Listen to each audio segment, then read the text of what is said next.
Howdy folks, Nathan Kranzo here. I'm really excited to talk to you guys today because this is something that I've been passionate about, something that I've been studying and mastering for about 20 years. It's the one thing that you need to know to be a great magician, the one thing that you need to master to be a great performer, and that's the opener. If you can't open, you can't do anything. How many times have you tried to approach a group or tried to start your show and the opener fell flat and the rest of the show just never really caught, it never really caught on, they never really got onto what you were talking about? Or maybe you've tried to approach a small group of people and they just really wouldn't pay attention to you at all or even what you were saying. It's because you didn't have a great opener. Well, the good news is I've been studying this for 20 years. I've performed in every environment you can think of. I've performed all over the US as well as Europe and Asia. I've done stand-up shows. I've done theaters full of thousands of people, and I've done private parties. I've performed in restaurants and bars for years, clubs, anything you can think of.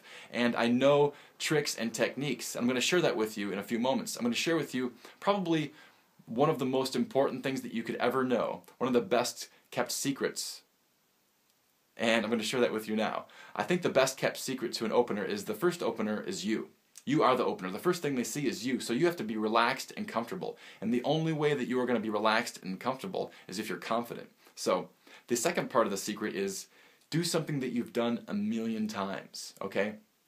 Aaron Fisher, my good friend and a great performer, we had this conversation years ago. We both kind of had this epiphany while we were watching a video of my stand-up show, and we were wondering why I often use this particular routine, and then Aaron mentioned, well, you know, I think it's kind of like the Mac King rope routine, and then we both started talking about it, and this is a perfect example. Mac King, one of the best magicians in the world living today, one of the greatest entertainers. He's so funny, so amazingly good at magic and just performing for people. He, for years, I haven't seen his show lately, but for years he always opened with the same effect, this cut and restored rope routine.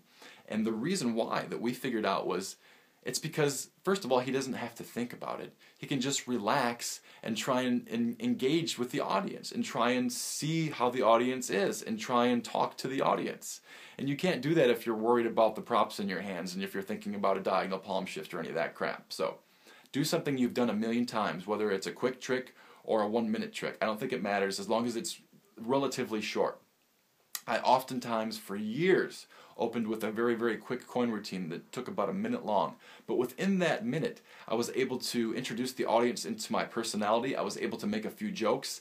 And I was also able to let them into a little glimpse into my personality. But most importantly, I made them relax and I made them like me and want to see more. The only way that you're going to have an effective opener is if it makes them want to see more. And I'm going to teach you how to do that. I have a lot of great openers, some amazing material that I'm going to share with you. But most importantly, I'm going to share with you the psychology on how to create a great opener that will fit your own personality, that you can use for approaching 1 people, a group of 5 people, or a theater full of 5,000 people.